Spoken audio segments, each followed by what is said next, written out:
on est tel qu'on est, et tous les deux s'acceptent et sont intimes. D'ailleurs, dans les traditions rabbiniques, c'est-à-dire dans les sages du peuple d'Israël, dans le temps, il y en a certains qui ont fait un commentaire en disant ils seront un, ils seront une seule chair. Ça veut dire aussi que les deux, dans leur vie intime, dans leur vie de couple, il y a quelque chose qui va se passer, ça va devenir une seule chair, c'est-à-dire un enfant. Voilà, ça c'est les bases bibliques. Pourquoi est-ce qu'il y a des hommes et femmes? Et pourquoi est-ce que nous sommes appelés à être intimes? L'homme et la femme, lorsqu'ils deviennent un, il n'y a personne d'autre qui connaît mieux sa femme que son mari et qui connaît mieux le mari que sa femme, n'est-ce pas? Vous êtes d'accord? Les maris et les femmes? Des fois on dit ah ouais tu fais le beau mais moi je sais qui tu es, hein? Des fois on se dit des choses, c'est pas très gentil mais c'est vrai. On connaît mieux son mari que tout le monde autour de nous et on connaît mieux sa femme que tout le monde autour de nous. Et quand ça devient sans jugement, avec amour, ben c'est là qu'on a vraiment l'intimité. Et ça débouche sur des enfants. 1 Thessaloniciens 5, verset 23 nous dit que le Dieu de paix vous sanctifie lui-même tout entier, et que tout votre être, l'esprit, l'âme et le corps soient conservés irréprochables lorsque Jésus va revenir. Ça, c'est l'invitation de la Bible. Comment est-ce qu'on peut être complètement saint, irréprochable, corps, esprit et âme, dans un couple? On va lire ensemble 1 Thessaloniciens 5, verset 24. Vous voyez l'homme et la femme en bas dans le triangle? Ils sont là. Des fois ça va, des fois ça va pas.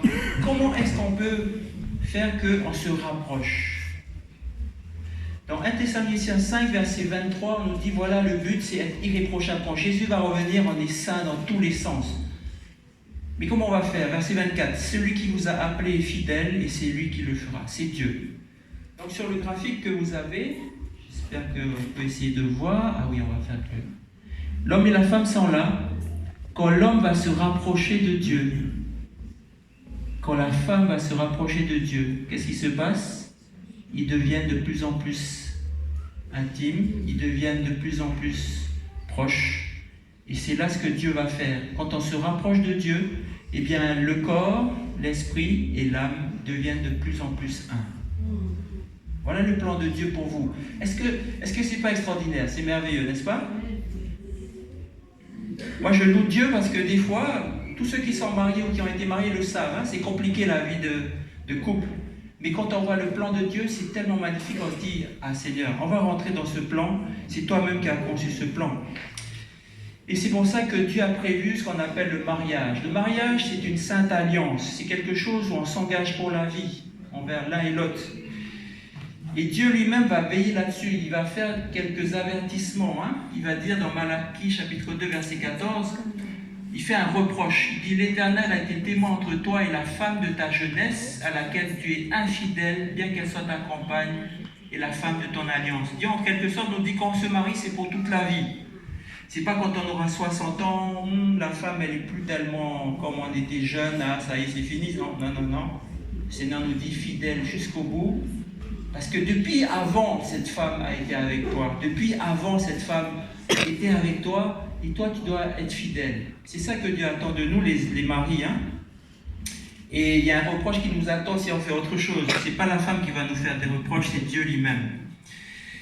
Et Ecclésias 5, verset 5, c'est pour ça qu'on dit « Mieux vaut pour toi ne pas faire de vœux que d'en faire un, de ne pas l'accomplir. » C'est quelque chose de solennel, le mariage. C'est quelque chose, il faut bien réfléchir. Et quand on s'engage, c'est jusqu'au bout. Amen. Maintenant, on va parler de quel est le rôle de chacun, l'homme et la femme. Voilà plein de versets que vous connaissez, que vous avez déjà entendus. Je vais juste citer quelques-uns. On ne va pas les citer en fait. Si vous avez un appareil photo, vous pouvez prendre, parce qu'on n'a pas le temps. Mais les rôles de l'homme et de la femme, c'est simple. Dans Genèse chapitre 3, dans Éphésiens chapitre 5, dans 1 Timothée 5, verset 8, voilà ce qu'on dit. On dit que l'homme, c'est le chef. Est-ce que vous êtes d'accord, les femmes? Pas trop d'enthousiasme, s'il vous plaît. Hein? Le chef, c'est l'homme. Maintenant, il faut comprendre pourquoi le chef, c'est l'homme. N'est-ce pas? Donc, on va dire aussi, dans tous ces versets, on dit le chef, l'homme est le chef, c'est le guide, c'est la tête, c'est le capitaine, on peut employer plein de mots. Mais voilà, qu'est-ce qui se passe? Qu'est-ce que ça veut dire être chef? Le chef, souvent, il peut se dire, moi je suis chef, je commande et tout le monde doit obéir. Mais le vrai chef, c'est pas ça. Dans Genèse 3, verset 19, qu'est-ce qui se passe dans Genèse 3? Genèse 3, le serpent arrive, il séduit la femme croque le fruit défendu, après elle donne à l'homme, puis tous les deux se rendent compte il y a un problème, ils sont nus, voilà, ils sont séparés maintenant, et quand ils entendent la voix de Dieu dans le jardin, ils ont peur, ils vont se cacher, ils vont mettre des feuilles pour cacher leur nudité, leur dénuement spirituel. Et devinez qui Dieu va appeler. Qui c'est qui a fait d'abord qui c'est qui a chuté en premier? La femme. Mais qui Dieu va parler? À qui Dieu va parler d'abord? L'homme. Vous voyez la différence? L'homme et la femme ont été créés ensemble. L'homme et la femme ont une responsabilité commune pour faire toutes sortes de choses que Dieu a dit. Mais qui c'est qui est appelé à la barre lorsqu'il faut rendre compte?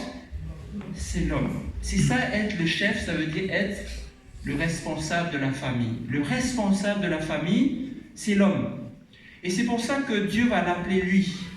Et c'est pour ça que l'homme doit avoir une autorité. Imaginez qu'on dise, voilà, le responsable de nous tous, c'est Jason. Alors Jason dit, ah ok, je suis responsable de vous tous. Et alors Jason dit, bon, je suis responsable de vous tous, alors là, il y a un danger, je crois qu'il faut aller là-bas. Il y a 2 personnes qui suivent Jason. Tout le reste, il reste là. Personne ne suit Jason. Est-ce que Jason continue à être responsable? Non. Parce qu'il a normalement une autorité s'il est responsable.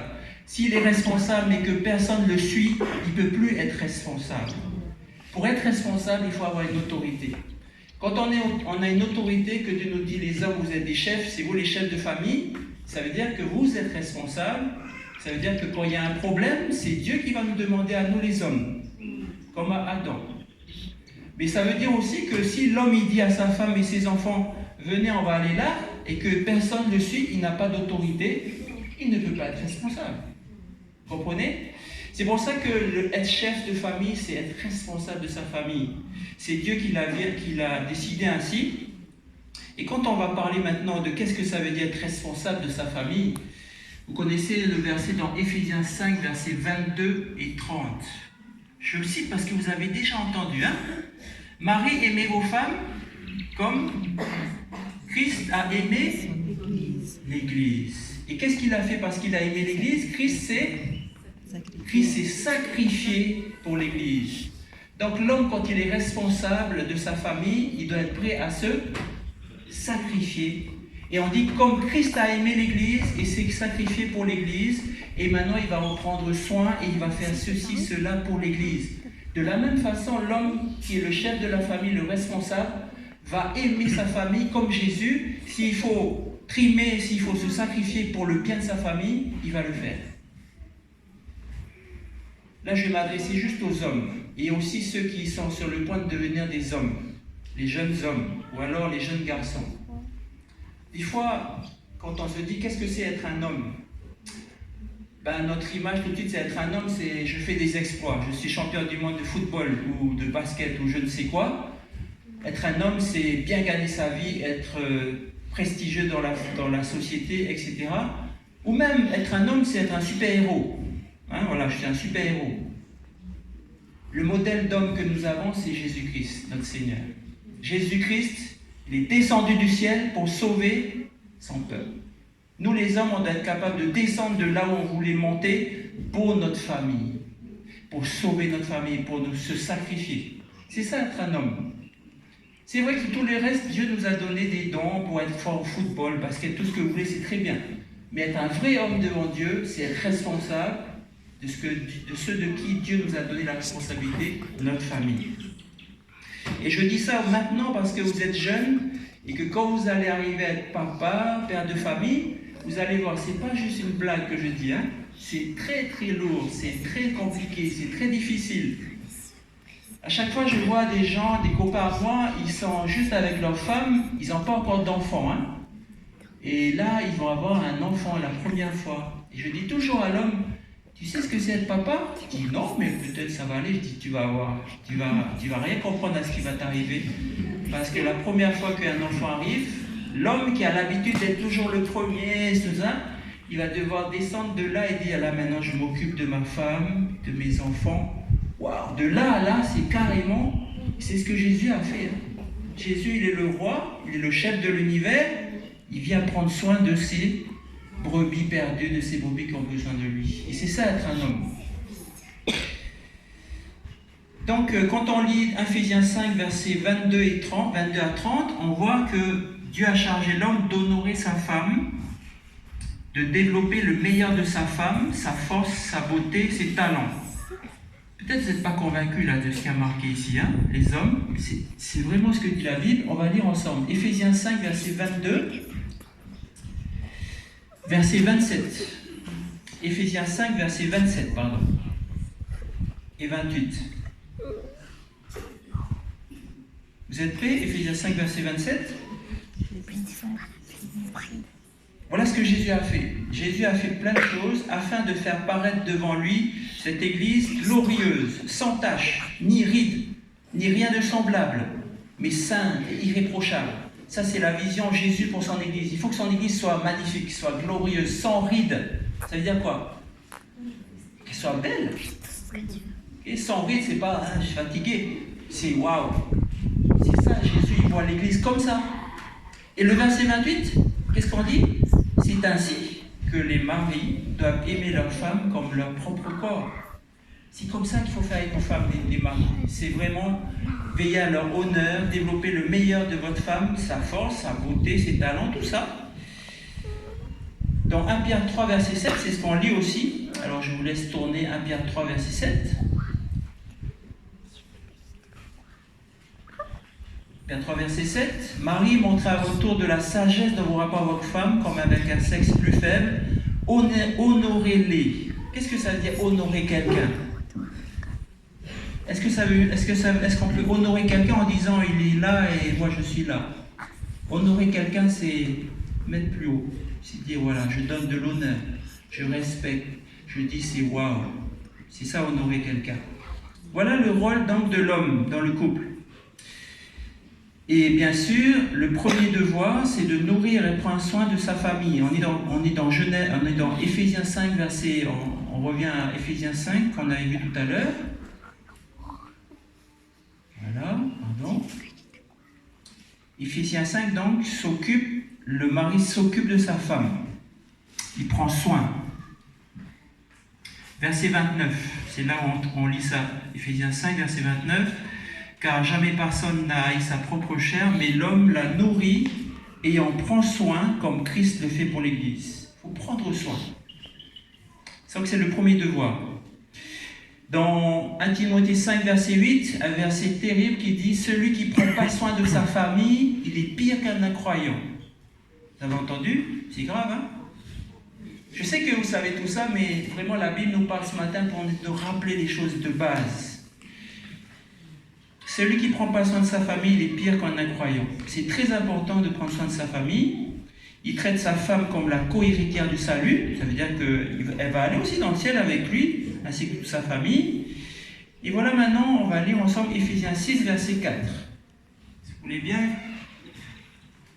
lire Ephésiens 6, verset 4. Et vous, pères, n'héritez pas vos enfants, mais élevez-les en les corrigeant et en les instruisant selon le Seigneur.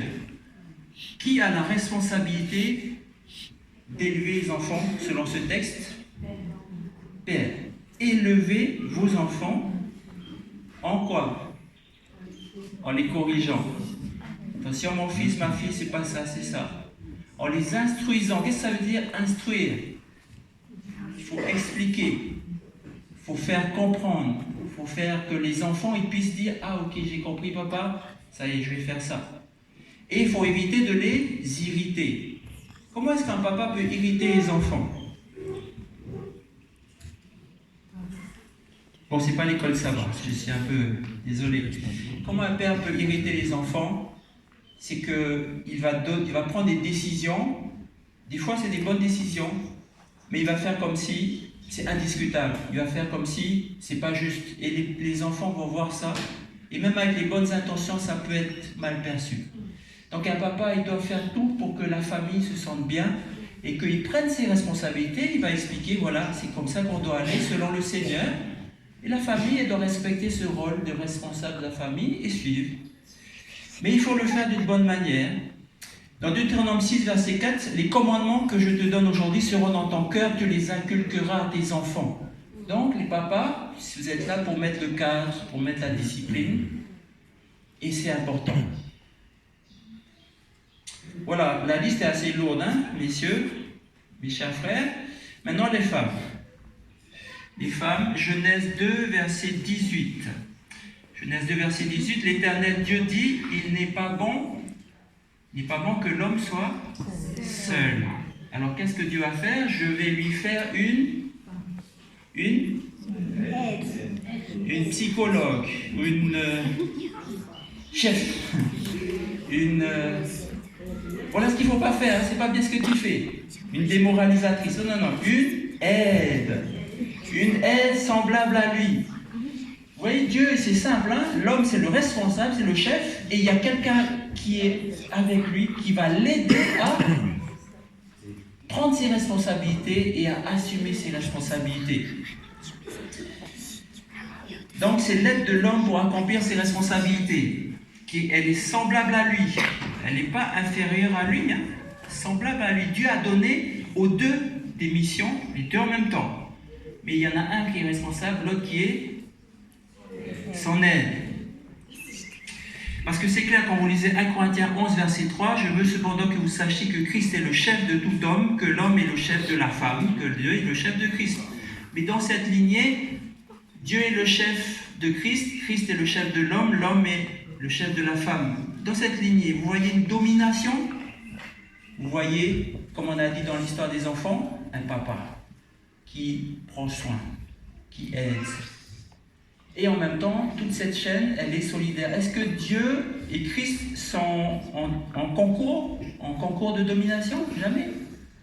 Chacun a son rôle, chacun est égal et tout le monde participe. Donc il y a une co-responsabilité. Attention, on a lu Genèse 3, verset 9 tout à l'heure. Dieu est venu voir d'abord l'homme, mais après il a parlé aussi à la femme. Pourquoi est-ce que tu as fait ça? La femme aussi, elle a une responsabilité, mais c'est en deuxième. Donc, on va dire que la femme, c'est le capitaine adjoint. C'est comme dans un duo. Vous avez déjà entendu un duo? Quand est-ce que c'est magnifique? Si les deux chantent la même voix, c'est joli. Quand il y a un qui fait soprano, l'autre ténor, ça devient magnifique. C'est ça, l'homme et la femme.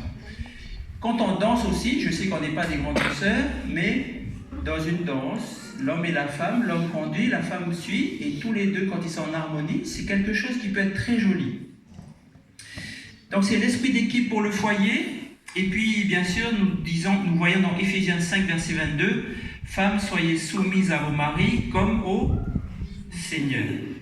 Donc une femme, donc là je parle maintenant aux jeunes filles. Votre rôle, si vous demandez qu'est-ce que c'est le rôle futur en tant que femme, ben vous avez un mari qui va être responsable, il faut l'aider à prendre ses responsabilités pour la famille. C'est ça votre rôle. Et vous êtes là pour le soutenir, l'encourager, pour faire ce qu'il doit faire.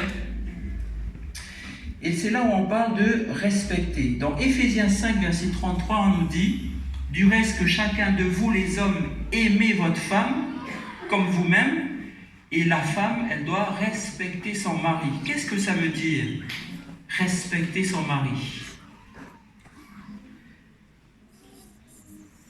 Pour certaines personnes, le respect, c'est tout ce que l'autre dit, il faut.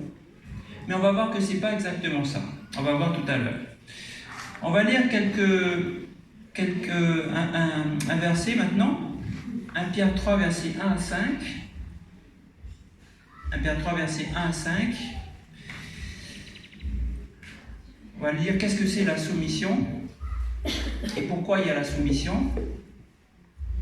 1 Pierre 3, verset 1 à 5. Femmes, soyez de même soumises à vos maris, afin que, si quelques-uns n'obéissent pas à la parole, ils soient gagnés sans parole par la conduite de leur femme, en voyant votre manière de vivre chaste et réservée.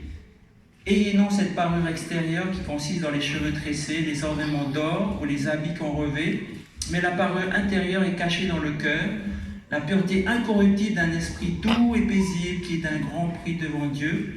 Ainsi se parlaient autrefois les saintes femmes qui espéraient en Dieu, soumises à leur mari. Quand une femme est soumise et aimante et bienveillante à son mari, il y a quelque chose qui transforme le mari. Il y a quelque chose qui transforme le mari. Cette conduite pure et révérencieuse est convaincante pour gagner un mari même qui n'est pas croyant. Et on dit aussi que c'est pas de se faire plein de bijoux, de se faire hyper belle, mais c'est plutôt... Donc l'apparence doit être soignée, mais elle est simple, mais c'est plutôt un esprit doux et paisible. C'est ça vraiment qui fait une différence dans le couple. Quand une femme est soumise, ça crée une atmosphère, une ambiance qui fait que le mari, forcément, il y a quelque chose qui le touche. Même si on n'évangélise pas, même si on ne cite pas de versets bibliques. J'ai une belle-sœur, la sœur de ma femme. Son mari pendant des années ne croyait pas en Dieu, mais elle aime Dieu. Et au bout de plusieurs années, un jour pendant les vacances, il m'a dit, tu sais Jean-Marc, ma femme là, je me rends compte vraiment, c'est une perle dans ma vie. Heureusement que Dieu l'a mise. Et maintenant, il commence à écouter la parole de Dieu. Alors que ça fait des années, lui, non, je ne veux pas écouter. Et même je le titille maintenant, je dis, quand est-ce que tu plonges dans les eaux du baptême? Mais tout ça, c'est sa femme. Bon, sa femme n'est pas sans défaut, hein. Mais il y a quelque chose de spirituel dans une femme qui est auprès de son mari et ça influence le mari vers le Seigneur. Encore une fois, le respect et l'espérance, la confiance en Dieu. Ce que les femmes ont comme particularité, c'est que dans cette soumission, dans cette douceur, il y a une espérance et une confiance en Dieu. Des fois, nous les maris, on peut être très durs. Mais une femme qui est avec Dieu peut insuffler une ambiance et une douceur qui fait que le mari, à un moment donné, il va être touché par ça. Parce qu'il va comprendre que derrière cette femme, il y a quelqu'un qui est bon. Il y a quelqu'un qui est patient. La femme, un rôle bienveillant. Donc, c'est Paul qui dit à Timothée, je veux que les jeunes veuves se marient, qu'elles aient des enfants, qu'elles dirigent leur maison. Ah, les femmes, vous avez quand même un rôle de direction. Elles dirigent leur maison. Qu'elles ne donnent à l'adversaire aucune occasion de médire. Retenez ça, les femmes, vous êtes des directrices. Attention. De même, les femmes âgées doivent se comporter comme il convient à des servantes de Dieu. Elles ne doivent pas être médisantes ni esclaves de la boisson, mais enseigner ce qui est bien. Ainsi, elles apprendront aux jeunes femmes à aimer leurs maris et leurs enfants, à se montrer réfléchies et pures, à s'occuper de leur foyer, à être pleines de bonté, à se soumettre à leur mari, afin que la parole de Dieu ne soit pas calomniée. Appelle maintenant aux femmes plus mûres. Les femmes plus mûres sont là pour enseigner aux jeunes. Les jeunes, vous êtes là pour dire, vous avez des problèmes? Je vais aller voir une sœur qui a plus d'expérience, qui va me conseiller comment on peut faire. Voilà ce que Dieu tisse entre les femmes ici. Maintenant, la soumission. Qu'est-ce que ça veut dire la soumission? La soumission ne signifie pas que vous devriez être passif ou que vous devriez vous sentir inférieur. Dieu nous a créés égaux, c'est juste que les rôles et les responsabilités ne sont pas exactement les mêmes. Ça ne veut pas dire que vous vous soumettez uniquement quand vous pensez qu'il a raison. Ça, j'aime bien ça. Des fois, les femmes elles disent « Ah, moi, je suis soumise à mon mari. » Quand il a raison. Non, c'est pas quand il a raison qu'on est soumis. C'est même quand il a tort, c'est là que c'est la vraie soumission. C'est qu'on a confiance que Dieu, même si le mari prend une décision qui n'a pas l'air bonne, on a confiance, on espère en Dieu qu'il y a quelque chose qui va peut-être le remettre sur le droit chemin. Et c'est peut-être notre attitude de femme qui va faire justement, qui va se remettre sur le droit chemin. Et ça, la soumission. La soumission ne signifie pas que vous violez l'écriture, la raison ou la moralité pour soutenir votre mari. C'est pas parce qu'on dit être soumise à son mari qu'on fait n'importe quoi. Pas du tout, jamais. C'est Dieu d'abord, c'est la raison d'abord, c'est la moralité d'abord. Nous les hommes, des fois, on veut faire des trucs vraiment extraordinaires, et on ne s'aperçoit pas que ça va pénaliser la famille. Les femmes, vous êtes là pour dire, mon mari, je suis soumise à toi, mais voilà, je te fais remarquer, il y a ça, il y a ça, il y a ça. Là, vous êtes en train de remplir votre rôle d'aide, pour que votre mari prenne bien ses responsabilités. Si vous dites, bon, il a décidé, c'est tout. et vous voyez les enfants souffrir, vous voyez des problèmes, vous ne faites pas votre rôle. Vous devez dire dans la douceur, dans la soumission à votre mari, moi, ton adjointe, capitaine, j'ai des choses à te dire pour notre famille. Voilà le rôle de la femme. La soumission ne signifie pas que vous êtes un paillasson. Jamais. Jamais, jamais. J'ai été touché ces dernières semaines quand j'ai entendu à la radio et à la télé aussi la semaine sur la violence faite aux femmes. Vous avez entendu aussi? J'ai entendu ça, ça fait longtemps qu'on entend ça, mais maintenant j'ai entendu une autre oreille, parce que des fois je côtoie des personnes qui ont ce problème. Et quand j'écoute un homme qui a ce problème me parler, vous savez ce que je comprends de ce qu'il me dit? Il est en train en fait de me dire que c'est normal que je suis violent, parce que quand je parle à ma femme, elle ne veut jamais m'écouter. Donc elle m'énerve. Donc c'est normal que je m'énerve aussi, et qu'il y a une petite baffe qui se perde comme ça. Mes frères et sœurs, quand j'écoute ça, je me dis, Seigneur, pitié, c'est une façon de penser qu'il a, qui est fausse. On a vu dans la Bible tout ce que Dieu nous dit. C'est pas comme ça être un mari. C'est pas parce qu'elle m'écoute pas, j'ai le droit et c'est normal que je m'énerve et après ça dégénère. C'est pas vrai, c'est faux. C'est pas. Il y a des pensées qui sont dans nos pensées à nous les hommes. Il faut enlever ces choses-là. Ce n'est pas la vérité de Dieu. Et des fois, on regarde le gouvernement, les psychologues, plein de choses, on va faire des tas de choses incroyables, alors que tout vient ici. Parce qu'on n'est pas dans la vérité de Dieu. Être un homme, ce n'est pas ça. Être un homme, c'est si ma femme ne m'écoute pas, eh bien je vais prier, je vais essayer de trouver un moyen pour la faire réfléchir, mais pas la violenter. Ça ne peut pas être ça. Est-ce que Christ a violenté l'Église pour tirer l'Église dans le paradis? Jamais. Il s'est sacrifié, il a montré l'exemple, il a été patient. Jusqu'ici, Christ est patient, il aurait pu redescendre tout de suite. Il attend encore la repentance. Il donne encore des bienfaits pour que nous puissions comprendre qu'il nous aime. Et nous, les maris, c'est ça notre rôle. Et les femmes, vous n'êtes pas un paillasson.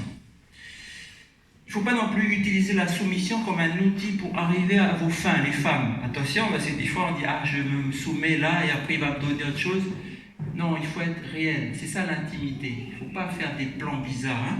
Je dis ça parce que des fois, j'ai observé que ça peut arriver. Maintenant, la tentation. Quand le capitaine n'est pas à la hauteur. Voilà, il y a une équipe de foot. Et le capitaine, on voit, il fait toujours n'importe quoi. À un moment donné, l'équipe de foot, qu'est-ce qu'elle fait? Elle ne va plus écouter. Hein. Des fois, dans le couple, c'est ça aussi. Des fois, la femme, elle a rempli son rôle. Elle a dit au mari, attention, mon chéri, tu sais... Donc, c'est toi qui décides, mais... Et puis, il continue à faire n'importe quoi. Quelle est la tentation, là? Bon, ben, il fait n'importe quoi. Moi, la femme, ben, je vais prendre sa place, maintenant. Puisqu'il ne veut pas faire ça, puisqu'il ne veut pas s'occuper de ça, ben, je vais m'en occuper. Attention, les femmes. Vous allez vous occuper de tout, hein, maintenant. Puisqu'il n'est pas capable, apparemment, le mari n'est pas capable. Vous allez vous occuper de tout. Qu'est-ce qui va arriver? Vous allez prendre sur vos épaules, ah, c'est lui le responsable, mais je prends sur moi maintenant. Il y a aussi ça, je prends sur moi maintenant. Il y a aussi ça, je prends aussi ça sur moi. Et qu'est-ce qui va arriver? La femme là, fatiguée, complètement surchargée. Et qu'est-ce que fait l'homme pendant ce temps-là? Mais il regarde son match de foot à la télé, tout va bien. C'est pas une blague ce que je dis, hein? Ça s'observe souvent. Là, ce matin, le message du Seigneur, c'est pour nous dire, nous qui sommes des enfants de Dieu, nous les maris, on est responsables. On prend nos responsabilités. Donc la tentation, c'est de contrôler quand le capitaine n'est pas à la hauteur. Comment on fait alors? Eh bien, on prie, on continue. On essaie de montrer tout l'amour au mari pour qu'il change et qu'il revienne à ses responsabilités. Et ce matin, je suis là pour rappeler, bien sûr, à l'Église, mais c'est Dieu qui nous rappelle à l'Église. Voilà notre rôle de mari. On est les responsables, on est les chefs, on est les hommes et on doit assumer. Et notre femme est là pour nous aider. Si jamais on a laissé un peu trop ses responsabilités, on est trop sur des choses qui nous intéressent que nous, Dieu nous appelle ce matin, reprenons nos responsabilités, sans peur, sans reproche, ce n'est pas un drame, et Dieu nous appelle ce matin.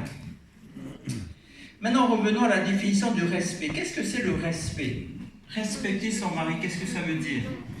Respecter sa femme ou ses enfants, qu'est-ce que ça veut dire? J'aime bien cette définition. Respecter quelqu'un, c'est agir avec quelqu'un en tenant compte de qui il est, ses besoins, sa personnalité et ce qu'il doit faire, son rôle, ses responsabilités. Qu'est-ce que ça veut dire? Ça veut dire que si je veux respecter cet enfant qui a 2 ans, je réfléchis, comment il est cet enfant de 2 ans?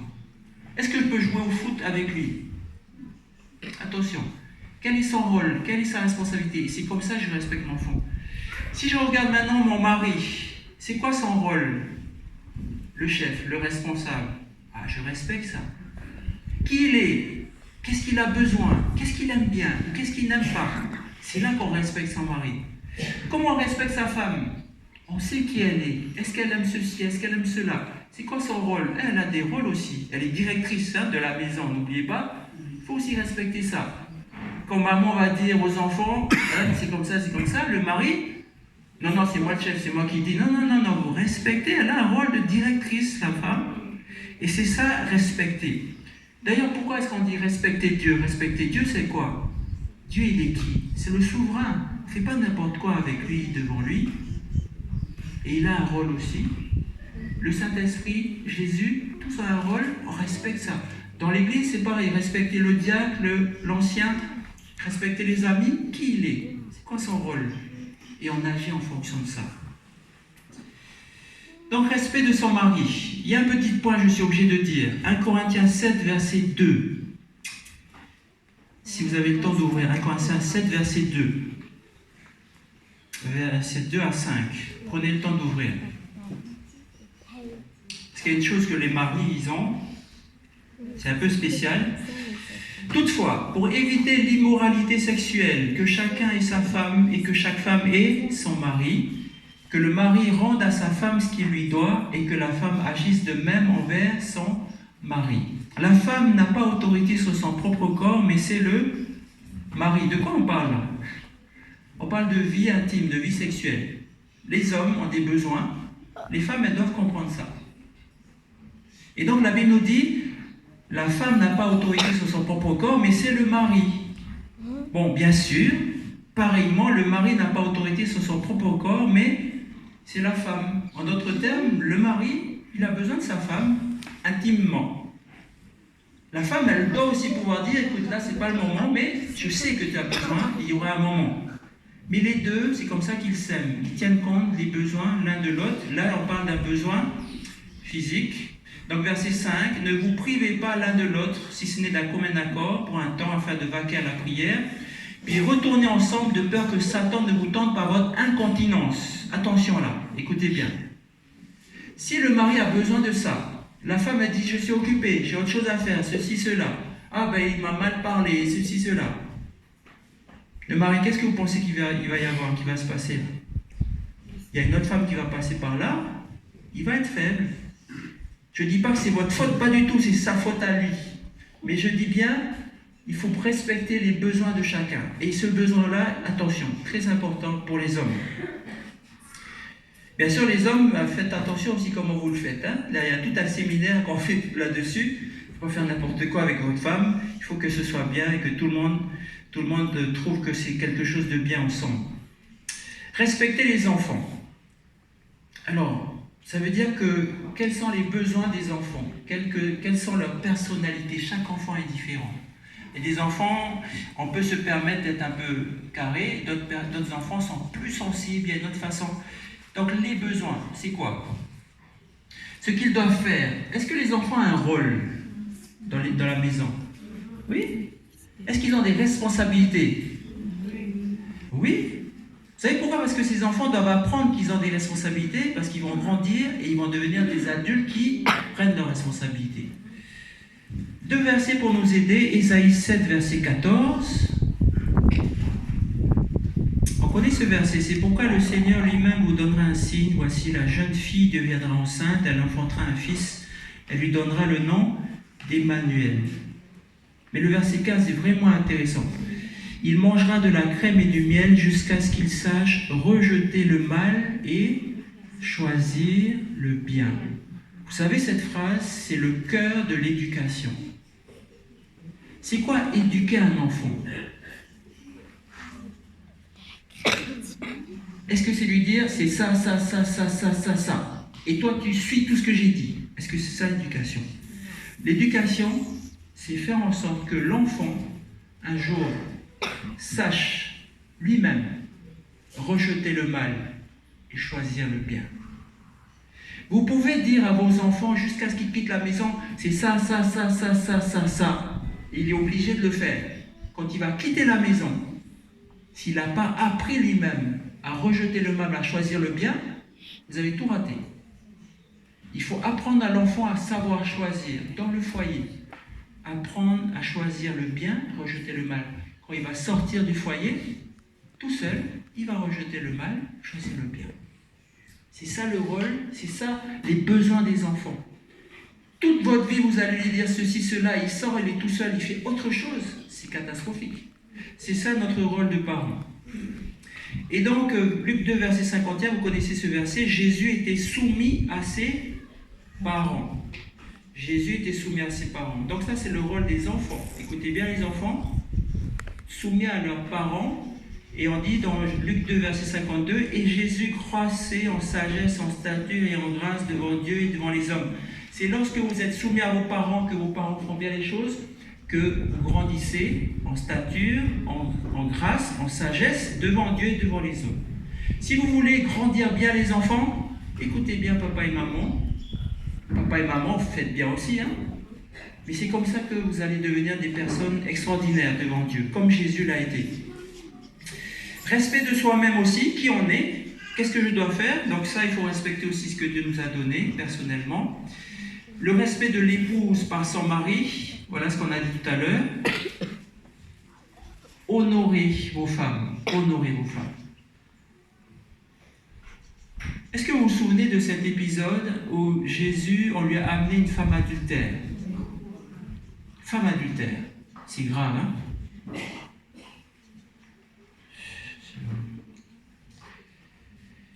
N'importe quel mari, s'il s'aperçoit que sa femme l'a trompé, qu'est-ce qu'il y a dans son cœur? Triste, colère. C'est normal. Et là, à l'époque, justement, il y avait une loi de Moïse avant qui disait ce genre de femme, c'est tellement grave, il faut lancer des cailloux jusqu'à ce qu'elle tombe et elle est morte. Voilà. Ça a l'air normal. C'est la justice. Mais voilà cette femme devant Jésus. Tout le monde, tous les hommes là sont prêts à lui jeter la pierre. Et c'est vrai, elle a mal fait. C'est vrai que c'est pas bien ce qu'elle a fait. Mais qu'est-ce qu'un vrai homme va faire? Jésus va la défendre. Il va faire quelque chose, tout le monde va partir. Et vous écartez d'elle. Jésus est en train de protéger. Un vrai homme, ça protège sa femme. C'est pas là pour même si elle a fait quelque chose de grave, c'est pas là pour l'enfoncer. C'est ça que Jésus nous donne comme modèle, nous les hommes. On est là pour protéger notre femme, même si elle a fait des choses graves. Et on est là pour l'honorer. Et attention maintenant à ce verset-là. Réfléchissez bien, méditez sur ce verset. Nous les hommes, méditons bien là-dessus. Qu'il en soit ainsi, hein. Montrez avec votre femme la sagesse, honorez-les, etc. Qu'il en soit ainsi afin que rien ne vienne faire obstacle à vos prières. Qu'est-ce que ça veut dire ça? Ça veue dire que dans ce contexte-là, si vous n'honorez pas votre femme, si vous n'avez pas de la sagesse avec votre femme, si vous ne faites pas en sorte de la protéger, etc., il y a obstacle à vos prières. Vous allez prier Dieu, Dieu ne va pas vous écouter. Aujourd'hui, ce matin, c'est l'heure où le Seigneur nous dit, voilà ma parole. C'est ça que je dis à mon peuple. Et nous, les enfants de Dieu, on dit au Seigneur, merci, parce que peut-être on ne savait pas, peut-être on n'a pas conscience, mais maintenant, avec le Seigneur Jésus, on a envie d'être responsable. On a envie de faire tout ça, parce que toutes ces choses qu'on est en train de parler de la parole de Dieu, c'est là où nos familles vont être unies.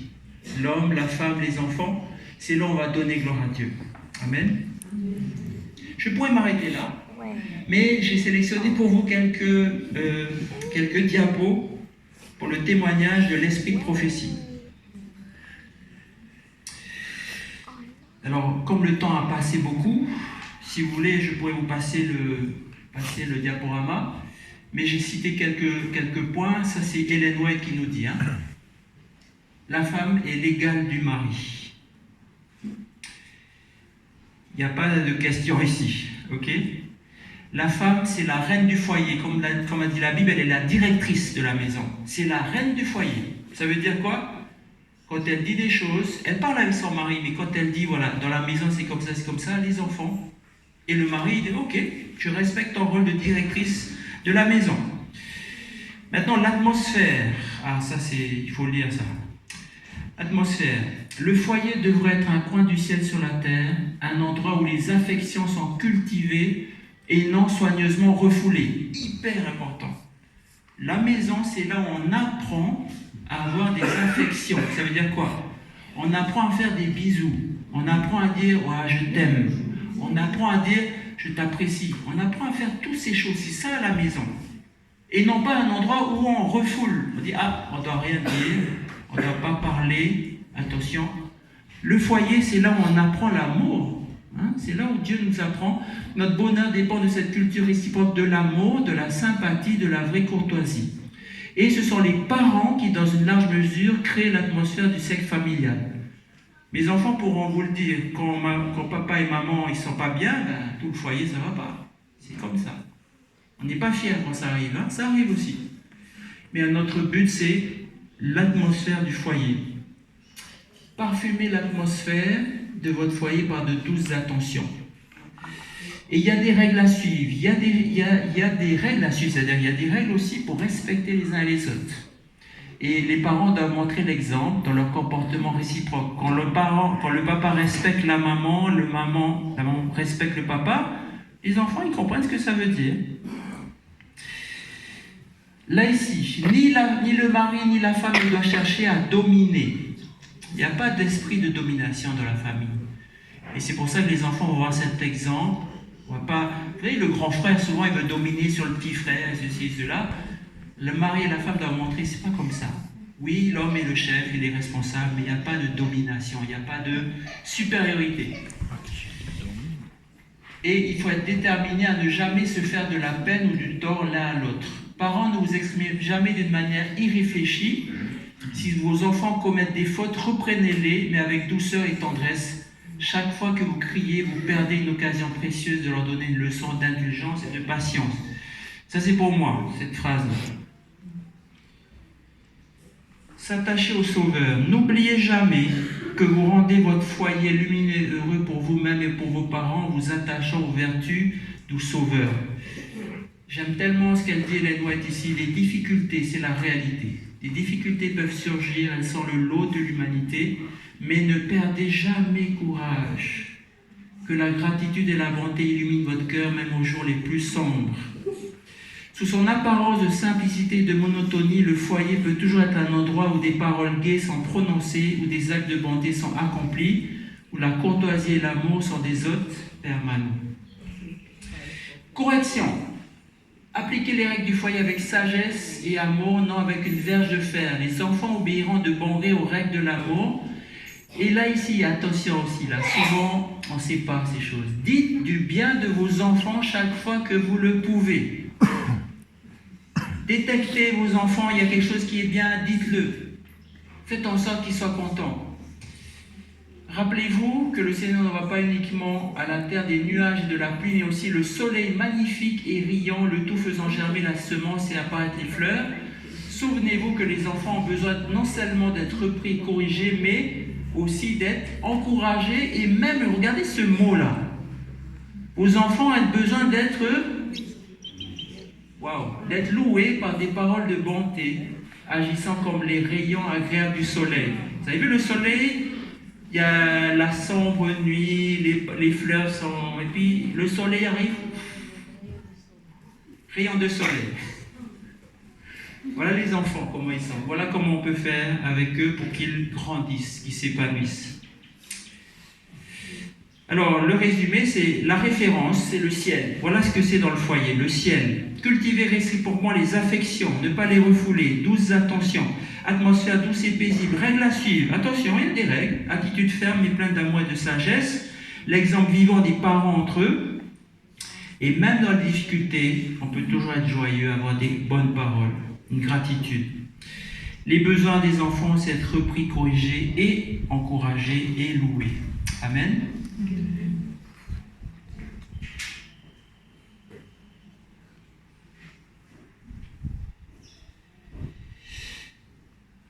va terminer là-dessus. Le foyer devrait être pour l'enfant le lieu le plus attrayant du monde.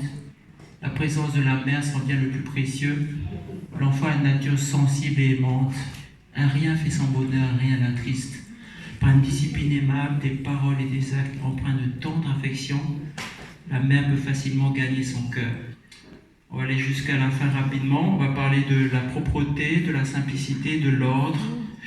Apprendre que même si on a des difficultés financières, il faut tenir le foyer, il faut être pur, il faut être bien s'habiller. Beaucoup de choses, on ne va pas trop tarder dessus, on n'a plus le temps.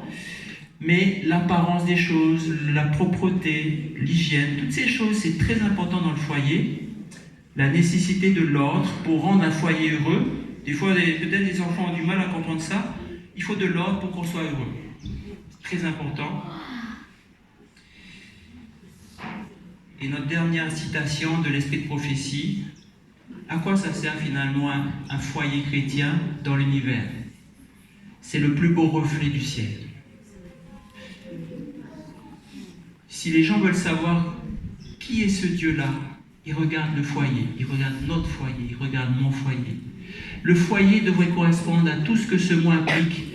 Il devrait être un coin du ciel sur la terre, un endroit où les affections sont cultivées, non soigneusement refoulées. Notre bonheur dépend de cette culture réciproque de l'amour, de la sympathie, de la vraie courtoisie. La plus belle illustration du ciel est un foyer dirigé par l'Esprit du Seigneur. Lorsque la volonté de Dieu s'accomplira, le mari et la femme auront du respect l'un pour l'autre et cultiveront l'amour et la confiance. Amen. Que Dieu vous bénisse. Amen.